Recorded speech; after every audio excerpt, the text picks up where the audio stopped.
so tonight is going to be the very last of the holiday soaps for November. I have my butters and oils melted and mixed to a trace with my lye water solution. And I'm going to split things off into 3. I have my colors already mixed up. So I need just a little bit of some white.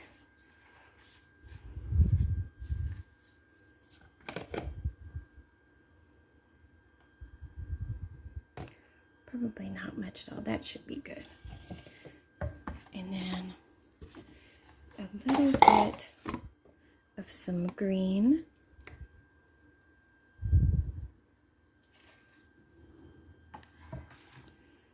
And then the rest will be for the sky portion.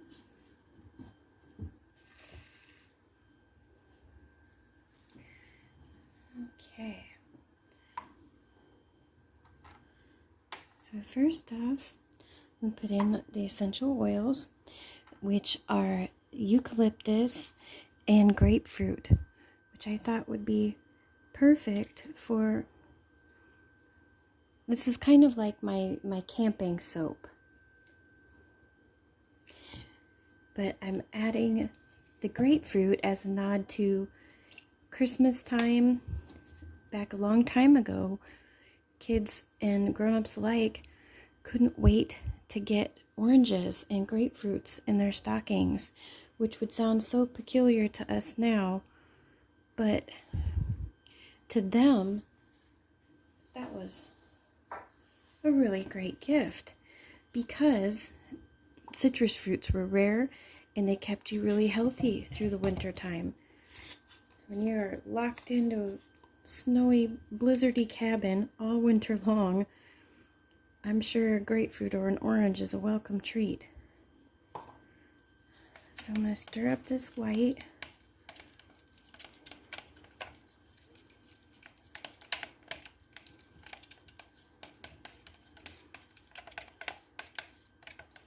And again, it doesn't look very white at the moment because my batter is usually very yellow from the shea and cocoa butters, but as it goes through the cure, it will get white, or at least whiter.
guy ready.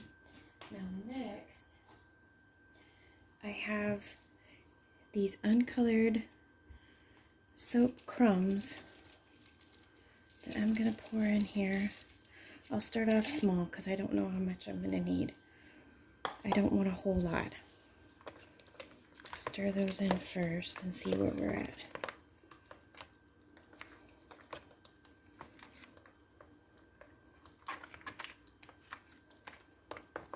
Maybe just a touch more.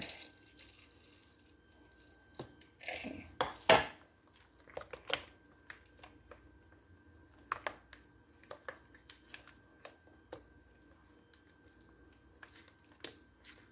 Okay.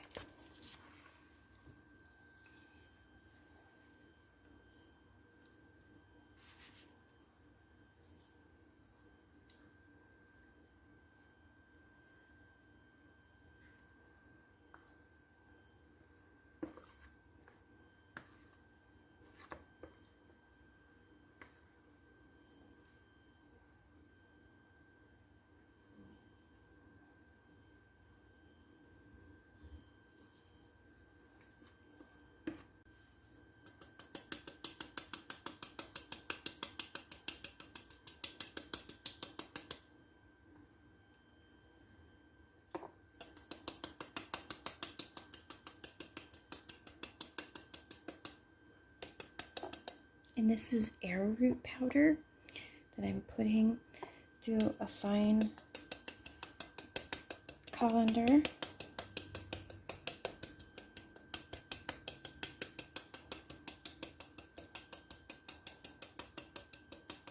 You want to put it on heavy because some of it's going to fall off. What doesn't stick to the soap is going to probably fall off.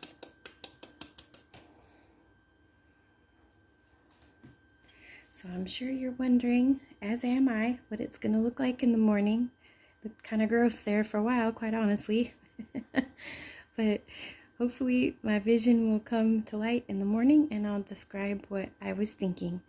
So I'll be back in the morning to cut it. Okay, so I'm back in the morning, and as you can see, a whole bunch of the arrowroot powder fell off, but that's okay, because that's what I was hoping that the top would look like. It does look perfectly like a dusting of snow on the ground. That's what I was going for. So let's give this a cut and hope that everything is in the right spot. I'm super nervous about this one.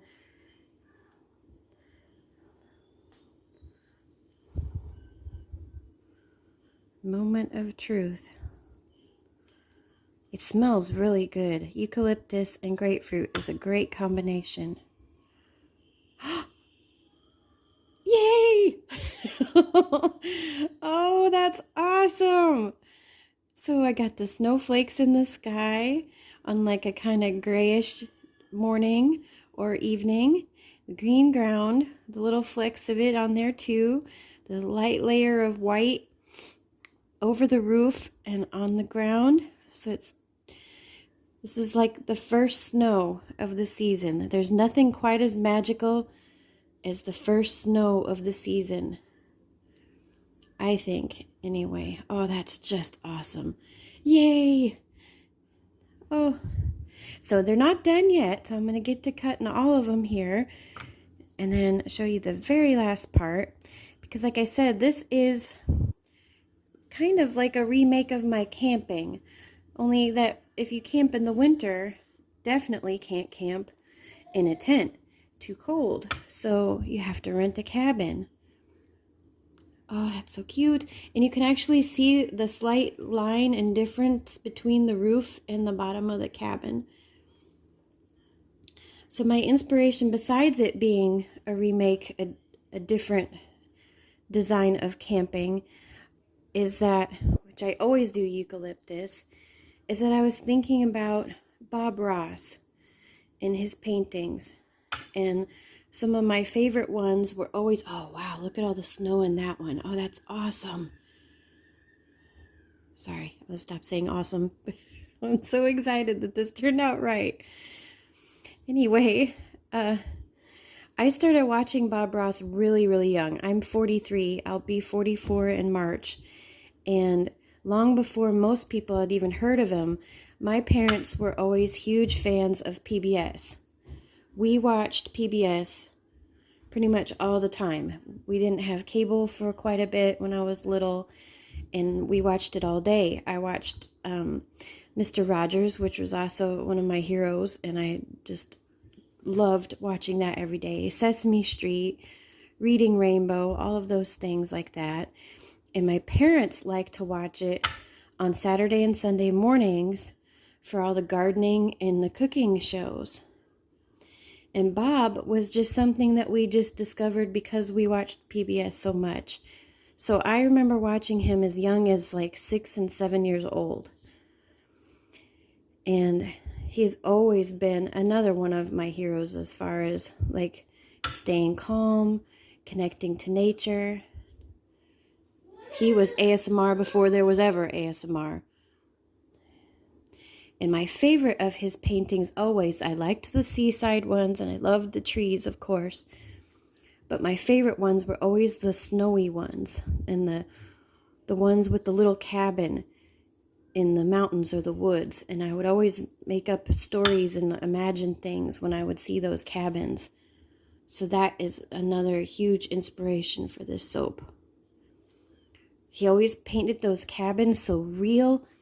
When he would he'd go to make it, and then like he'd just barely touch it and it would just look like old boards instantly, like the snow in between the cracks on old boards. And it was just amazing, like one touch with a little paintbrush, and wow. He was definitely gifted by God. I mean, there's just no other way around that.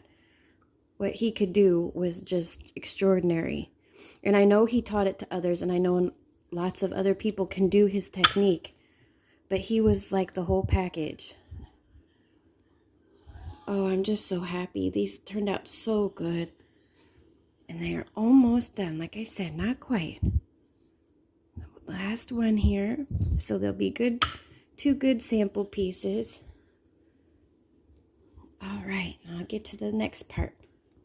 So for the next part, these are what I always use for camping, is this little 3-dimensional tree. But this time I had some of the white soap left, so I dipped them in there and then took a paintbrush and kind of smeared it on the creases of the tree. There's like little creases that make it look more realistic, and I put soap there too, because that's always when snow first starts falling on trees, it always falls like in between the branches, and that's what makes it look so beautiful. So these are gonna go on.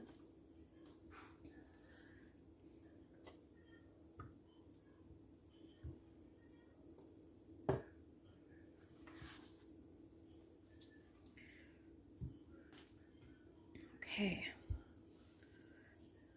So let's get a good one here.